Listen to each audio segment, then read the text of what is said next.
right, I drove the car for about a week now. You can see it's filthy, covered in road salt, and I figured out something that it needs. Definitely needs an intake. So I picked up this IE intake. Let's get on to the install.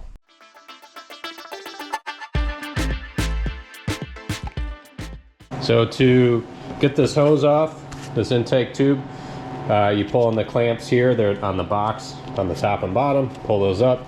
This slides out. Take the hose out of this one and this one. And you have a hose connected here. Just slides on, so just push it down, pull it off, and you take this clamp off.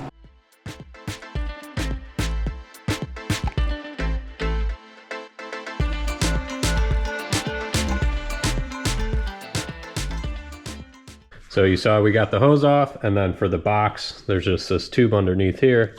You have little tabs going to this here. You pry those tabs up, pull the box away, and take the box off this item here. This little retaining rubber thing here. Just took off this front cowl here.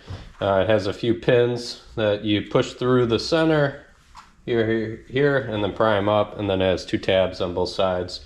Looked at the IE instructions and they want us to remove this, so we'll do that next. You also pull these little rubber grommets off the bottom of your stock intake.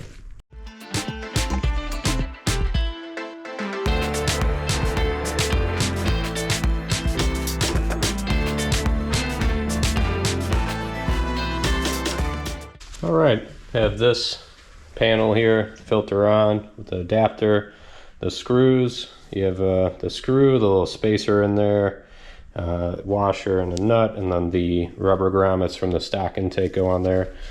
Now we can install this bracket here. So the bracket, they don't explain this well in their instructions. It comes with a hole here. This rubber piece isn't in there. So you put this rubber piece in there, and then you put this piece through, and then the screw.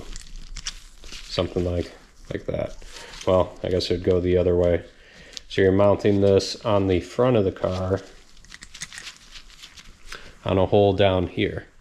So there's a hole right here. So not these two holes, but this one right here. So you mount this into there using that rubber piece, the metal washer spacer thing, and the screw.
And just like that, the intake's installed.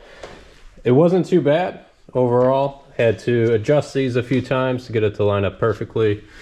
They didn't include the zip tie to put on this back hose, so I actually put two zip ties, one on the top and bottom. The instructions just call for one on the bottom. Don't really like this. I wish I had a small hose clamp for it. Might replace that. Has the weather stripping here, but there is a big gap on the side. So funny enough, when I took off this piece here, there's a piece of weather stripping sitting underneath it. As you guys know, this car has been in an accident. Not sure where that came from, why it's sitting there. It was sitting up there. So I took it and cut it to the right size and tucked it in this gap on the side here. So that blocks off the airflow, the hot air from the engine from coming in here. Now it's still not a perfect seal. I mean, there's even some holes over like right here, but it's shielded it off pretty good from the engine. So now I'm going to take the car around, get it nice and hot, and then give you guys some sound clips.